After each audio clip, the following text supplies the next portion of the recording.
Boa noite a todos e a cada um dos nossos ouvintes.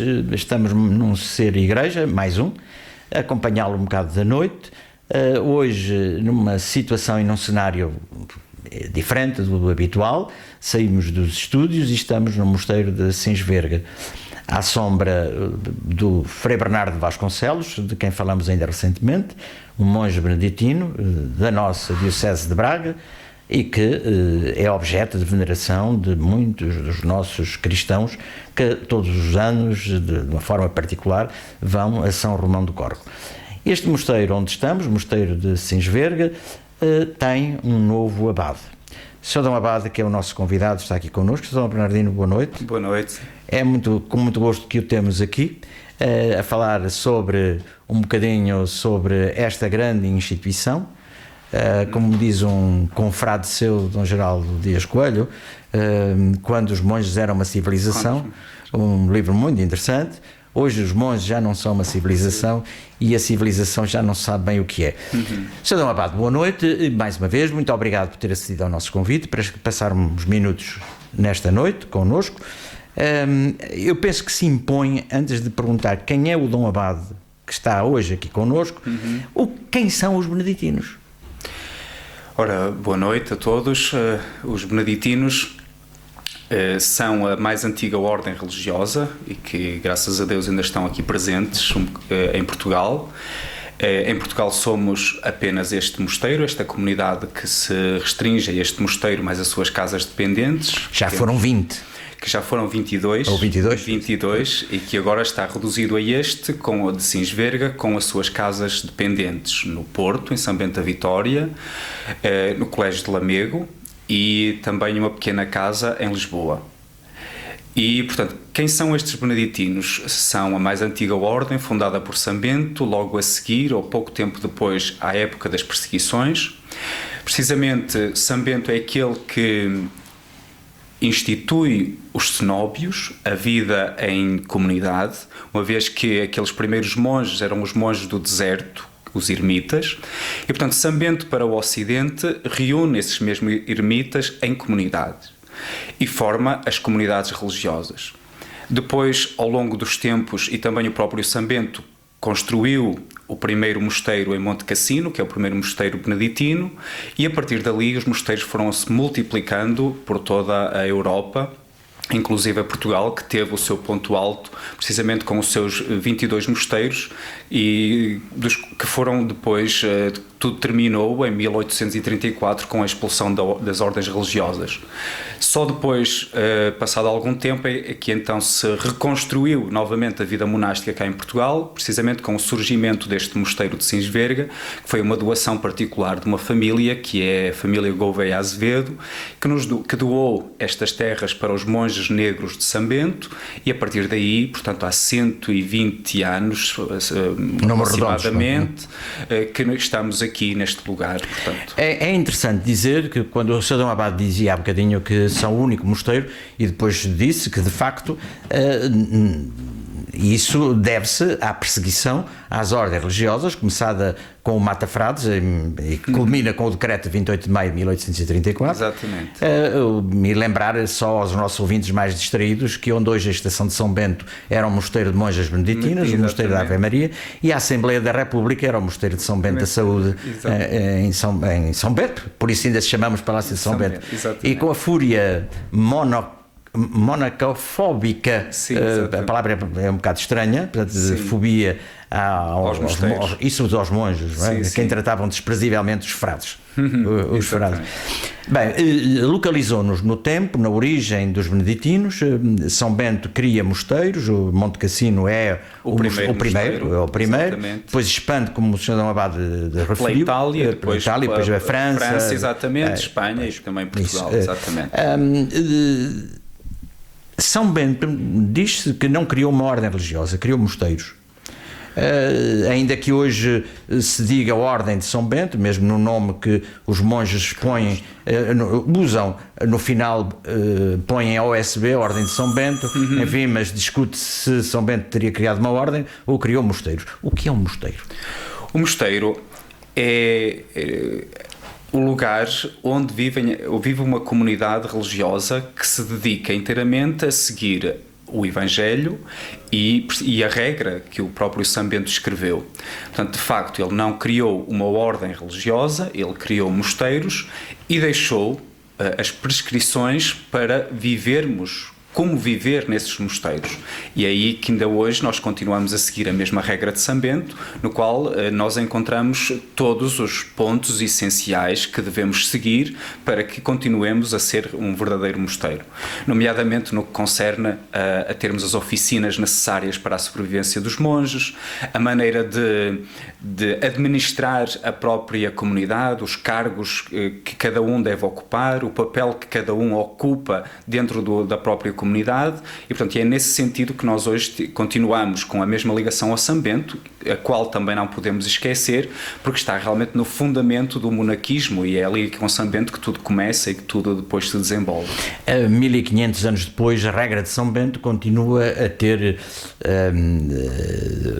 possibilidade de, enfim, com algumas adaptações, logicamente, não estamos no século VI, estamos no século XXI, há necessidade de adaptar, enfim, por muitas e variadas razões, mas a essência continua. São Bento, na regra, a mim tem-me dado muito que pensar.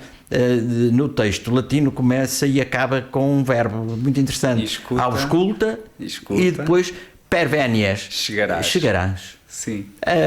Isto é, escuta ao filho os preceitos do mestre, inclina o ouvido do teu coração, etc. Que é muito bonito, são 3 verbos logo ali muito incisivos. Muito incisivos. E depois, em português a tradução não termina com verbo, mas no latim termina com o verbo alcançarás, chegarás, exatamente. Que é muito interessante. Mas há uma última palavra que normalmente não se faz a reflexão dela, que é mesmo a última, que é o Amém.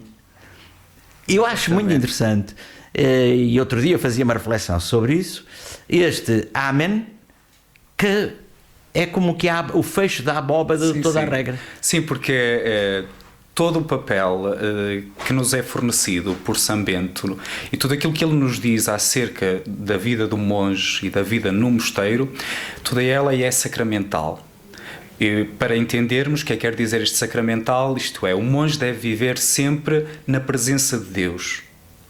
E este viver na presença de Deus é quase como estar a viver liturgicamente, e por isso este terminar com um Amém significa dizer: estamos na presença de Deus e estou sempre disposto a fazer aquilo que Ele diz. E portanto tem um valor também ritual, litúrgico, e aliás ele diz várias vezes, ter em conta que em todo lado Deus o olha, ter em conta que Deus está sempre atento ao proceder do abade, está sempre atento ao proceder do monge. E portanto aquela maneira de terminar é também uma maneira típica dos padres da Igreja, no qual se insere o próprio São Bento, que vê precisamente o papel do abade, o papel do monge, sempre nesta perspectiva sacramental, que é estar em presença de Deus, viver sempre sob o olhar de Deus, olhar o outro como Deus vê, ou com os olhos de Deus, e portanto isto é um aspecto também que se perdeu, infelizmente, ao longo dos tempos. Aliás, depois que terminou a época patrística, começámos a perder também essa dimensão sacramental da vida, e o São Bento, e como disse muito bem, a regra no fundo aponta-nos esse aspecto sacramental que é muito bonito e que é profundo também.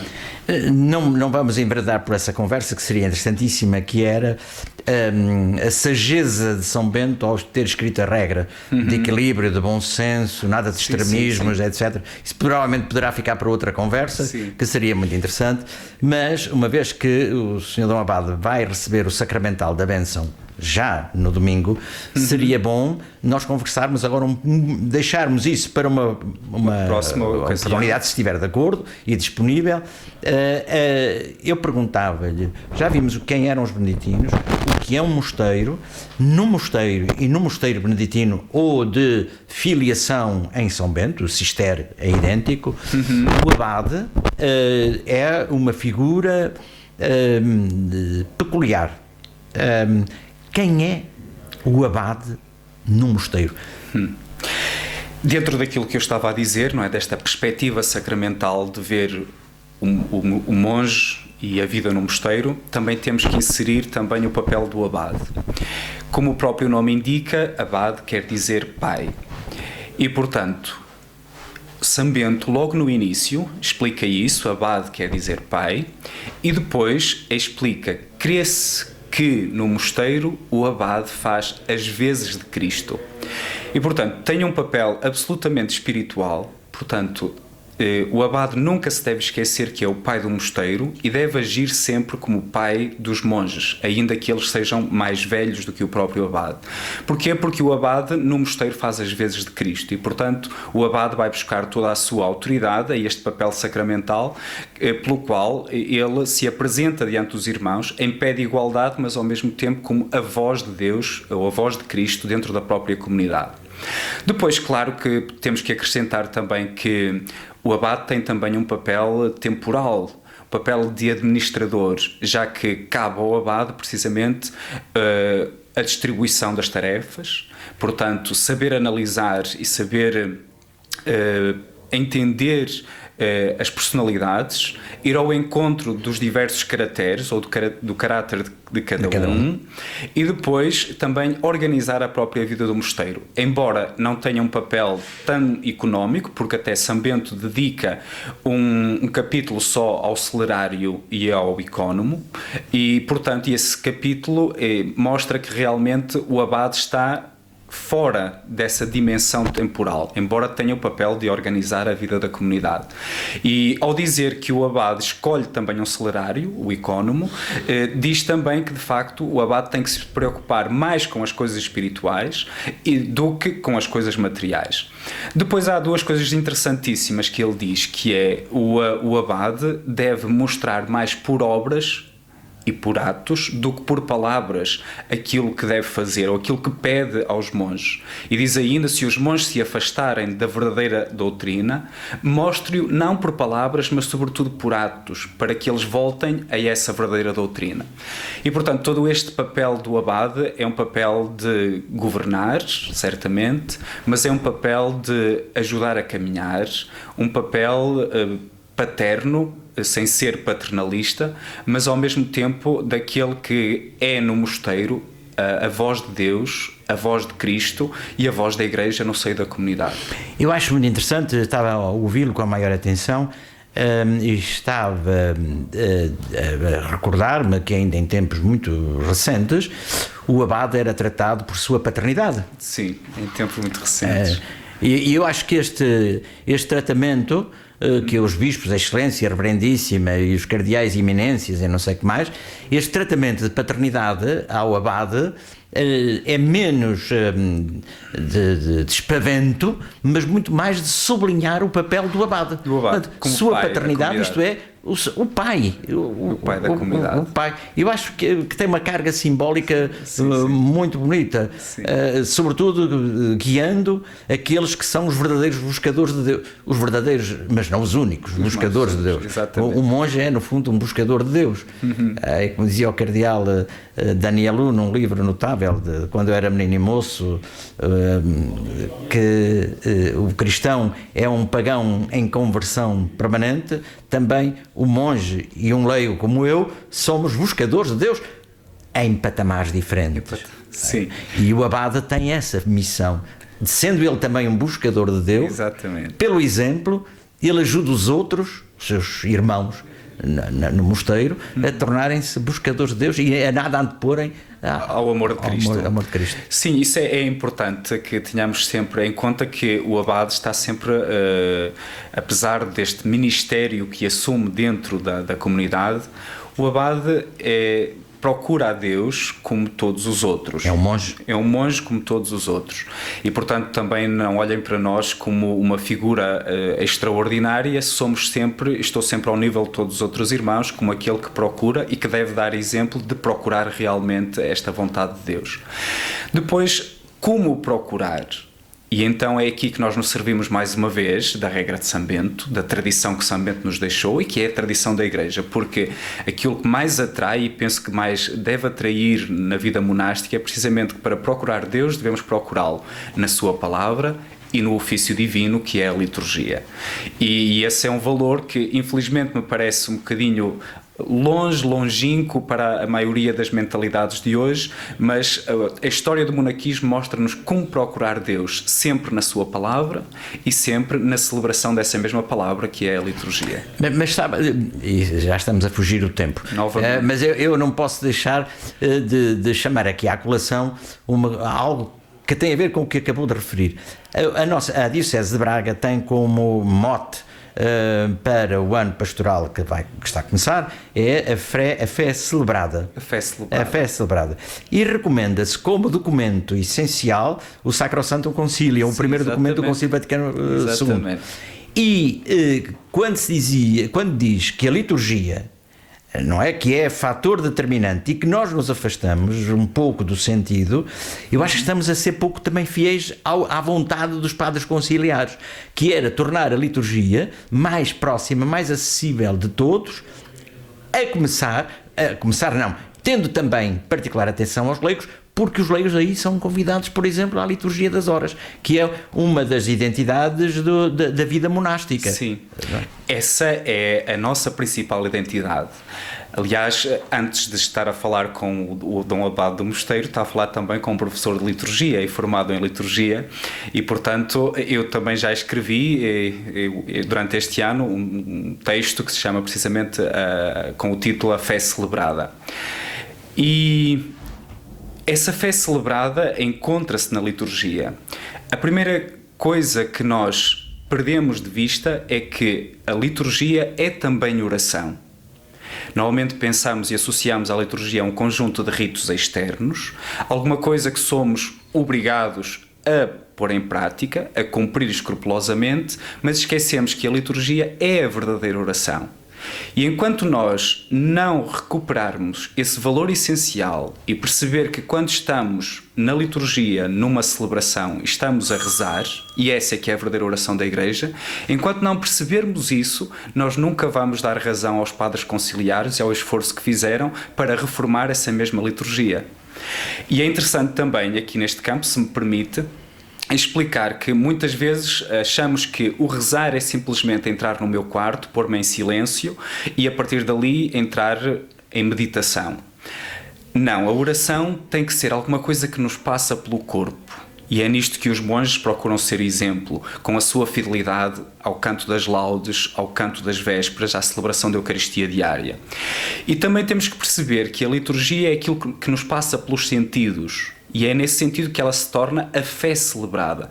Não é uma fé reduzida apenas a conceitos, mas é, sobretudo, uma fé que passa pelos sentidos. E passa pelos sentidos como? Passa pelos olhos, aquilo que se vê, a beleza do evangeliário, uma procissão da entrada bem feita, ou ainda o cheiro do próprio incenso, o cheiro das flores, ou o escutar a palavra que nos entra pelos ouvidos, o saborear realmente o pão consagrado, que é o pão de Deus, não é o corpo de Deus, e ainda o saber tocar, o saber abraçar. Portanto, na liturgia nós precisamos realmente abrir os 5 sentidos para perceber que nós, quando estamos e quando nos propomos a celebrar e participamos de uma celebração, todo o nosso corpo, toda a nossa maneira de ser reza. E é por aí que nós temos que ir ao encontro da Sacrosanctum Concilium, portanto esse primeiro documento que nos ensina precisamente e nos dá a base do que é a verdadeira liturgia e apresenta a liturgia também como oração, mas infelizmente, como disse, muito esquecida. Sr. Dom Abade, é assim, nós tínhamos muito que conversar. Deu aí pano para muitas mangas e eu estou cheio de fúria comigo e com o relógio de não podermos avançar, porque o que acabou de dizer é vital, é fundamental e era oportuno, enfim, adiante. Temos que ir a coisas muito práticas agora. Práticas, sim. Vai receber a bênção abacial, que é um sim. sacramental da Igreja, que está previsto no ritual romano. Sim. E que o investe, digamos, formalmente na dignidade e, sobretudo, no serviço do abaciado. Exato. Como vai ser? Como vai ser? Pode ser que há à celebração. Alguns dos nossos ouvintes podem querer vir a Sins A Verga. celebração insere-se dentro de uma Eucaristia dominical, absolutamente normal. Aliás, escolhi, portanto, eu já preparei a celebração com o Sr. Dom Pio Alves, que é vosso conhecido e que vai presidir esta celebração. Portanto, a Eucaristia, a bênção abacial, ou o rito da bênção abacial, insere-se numa Eucaristia absolutamente normal, e depois do Evangelho e da homilia seguir-se-á então aquilo que é típico então deste munus ou deste ministério abacial.